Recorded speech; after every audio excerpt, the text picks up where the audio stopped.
Saludos. En el siguiente video hablaremos sobre la interpretación física del tensor de Green-Lagrange, tema relacionado con la materia de fundamentos de mecánica de medios continuos. Los integrantes son Wilson Cabrera, Nicolás Izquierdo, Matías Pinos y Carlos Ulloa. Variación de las distancias. Este estudio se centra en el análisis de cómo cambian las distancias entre puntos. Cuando el medio material experimenta deformación, se considera dos partículas, P y Q, en la configuración de referencia con una distancia inicial de S y un vector diferencial de X, junto con un vector unitario que representa la dirección del segmento PQ. Esto es el estado inicial del medio material, el cual, al experimentar deformación, cambia su posición y distancia entre partículas, como se puede observar en la configuración espacial. Estiramiento. Se refiere a cómo cambia de longitud un segmento diferencial al estar bajo deformación. El estiramiento es una razón entre la longitud de segmento en la configuración actual y la longitud de segmento en la configuración de referencia. La definición matemática es lambda material igual a lambda espacial igual a la división entre longitud espacial y longitud material. Alargamiento unitario. El alargamiento unitario se refiere al incremento de longitud del segmento diferencial deformado por unidad de longitud del segmento diferencial original. Nos dice cuánto ha cambiado la longitud de un segmento en relación con su longitud original. Alargamiento unitario igual a epsilon espacial igual a epsilon material. Y esto a su vez igual a la diferencia entre la longitud espacial menos la longitud material dividido para la longitud material. Relación entre alargamiento y estiramiento. A partir de las definiciones anteriores, se puede relacionar los valores de alargamiento unitario y estiramiento para un mismo punto y dirección.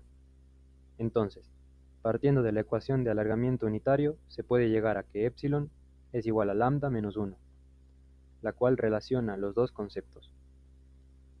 Observación. Si lambda es igual a 1, epsilon es igual a 0, con lo cual no existe alargamiento, por lo tanto, la longitud espacial es igual a la longitud material. Si lambda es mayor a 1, epsilon es mayor a 0, en este caso sí existe alargamiento, por lo tanto, la longitud espacial es mayor a la longitud material. Y si lambda es menor a 1 y epsilon es menor a 0, la longitud se ha comprimido, por lo tanto, la longitud espacial es menor a la longitud material. Tensores de deformación. Considerando la forma implícita del tensor de Green-Lagrange y el tensor de Almanzi, y conociendo a qué es igual el vector diferencial de posición material y espacial, se puede escribir los dos tensores como una función del vector unitario espacial y material para la configuración inicial y actual. Dividiendo ambas ecuaciones por la longitud material al cuadrado y la longitud espacial al cuadrado respectivamente, se puede obtener expresiones que permiten calcular el alargamiento unitario y estiramiento. Los tensores material y espacial de deformación contienen información sobre los estiramientos y alargamientos para cualquier dirección. La variación de ángulos. Para iniciar la explicación debemos imaginar una partícula P y otras dos Q y R que están situadas en un entorno diferencial de P en configuración material. Estas mismas partículas luego de un tiempo t ocuparán las posiciones P', Q' y R' que se pueden ver en la gráfica. Con esto se plantea la relación entre los ángulos que forman los correspondientes segmentos diferenciales de S mayúscula 1 y de S mayúscula 2 en la configuración de referencia y de S minúscula 1 y de S minúscula 2 en la configuración actual. Los ángulos que se forman en la configuración de referencia son θ mayúscula y en la configuración actual son θ minúscula. A partir de las ecuaciones mostradas, la ecuación fundamental de la deformación y el gradiente material de la deformación inverso, se pueden obtener las ecuaciones mostradas en la parte inferior. Por la definición de los vectores unitarios, T mayúscula 1, T mayúscula 2, T minúscula 1 y T minúscula 2, que definen las direcciones como se ve en la figura, se pueden obtener las ecuaciones mostradas aquí en la parte inferior. Además, por la definición de los estiramientos que se muestran en la imagen, se pueden obtener las siguientes ecuaciones de estiramientos. Y se plantea el producto escalar entre dx minúscula 1 y dx minúscula 2. Se debe tener en cuenta que el producto escalar entre f transpuesto y f se puede expresar como 2 por e más 1, por la definición del tensor material de Green-Lagrange, y se obtiene lo que se muestra en pantalla en la parte inferior.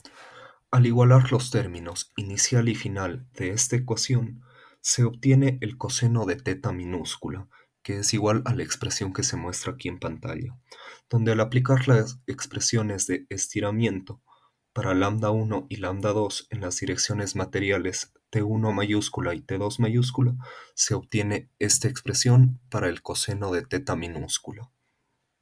Y de manera similar, pero operando con la configuración de referencia, se puede obtener el ángulo teta mayúscula en función de T1 minúscula, T2 minúscula y E. Esto aplicando las expresiones de estiramiento en la dirección espacial T minúscula. Se obtiene la ecuación para el coseno de teta mayúscula que se muestra aquí. Con esto se debe decir que los tensores material y espacial de deformación de Green-Lagrange y de Almanzi contienen información sobre la variación de los ángulos entre segmentos diferenciales. Ahora hablaremos sobre el tensor material de deformación. Considerando un segmento PQ orientado paralelamente al eje X1 en la configuración de referencia, se tiene que antes de la deformación PQ tiene una longitud conocida ds igual a dx. Esto se puede apreciar mejor en la figura ubicada en la parte inferior. Lo que se pretende es conocer la longitud de P' a Q' después de la deformación. Para ello consideramos el tensor de la deformación E, el cual está presentado a sus componentes. En consecuencia, al realizar el producto punto, obtenemos la resultante E11.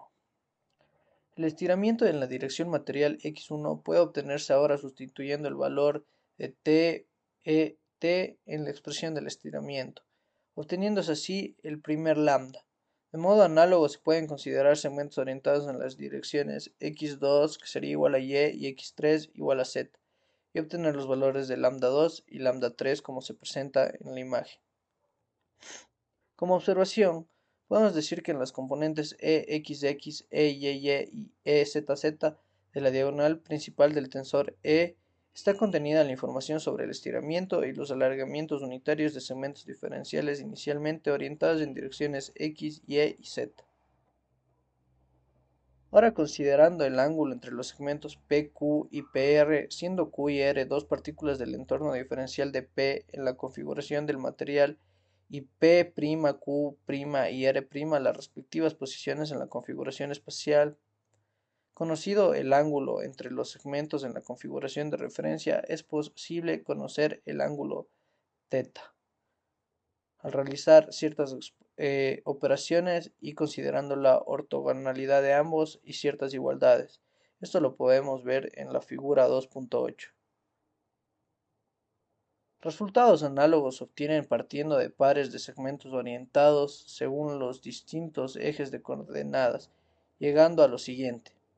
Tenemos la observación 2.10, que en las componentes E, X, Y, E, X, Z, E, Y, Z del tensor E está contenida la información sobre la variación de los ángulos entre segmentos diferenciales inicialmente orientados hacia sus direcciones respectivas.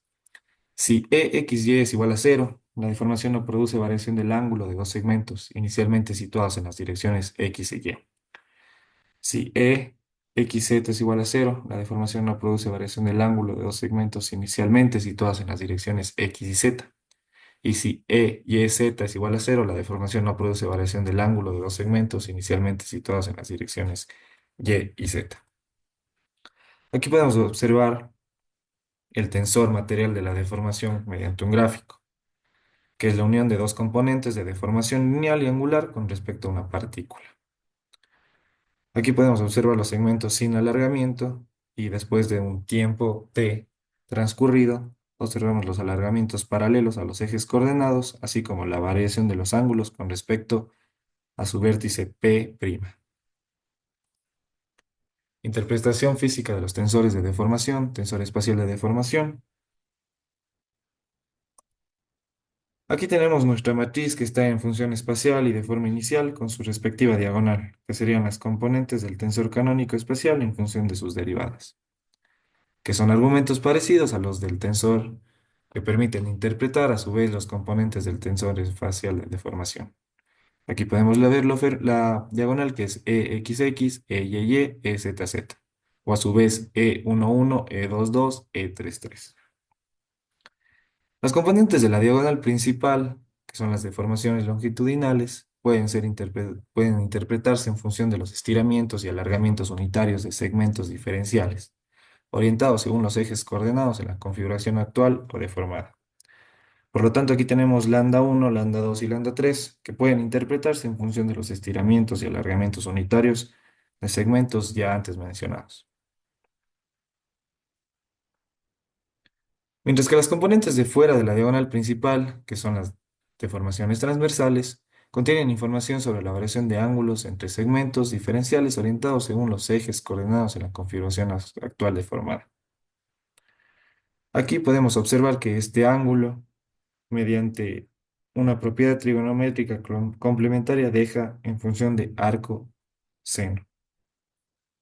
En la siguiente diapositiva podemos ver una interpretación física del tensor espacial de deformación. Aquí podemos ver que tenemos nuestro dx en forma material, mostrando sus variaciones específicas para la misma. Muchas gracias.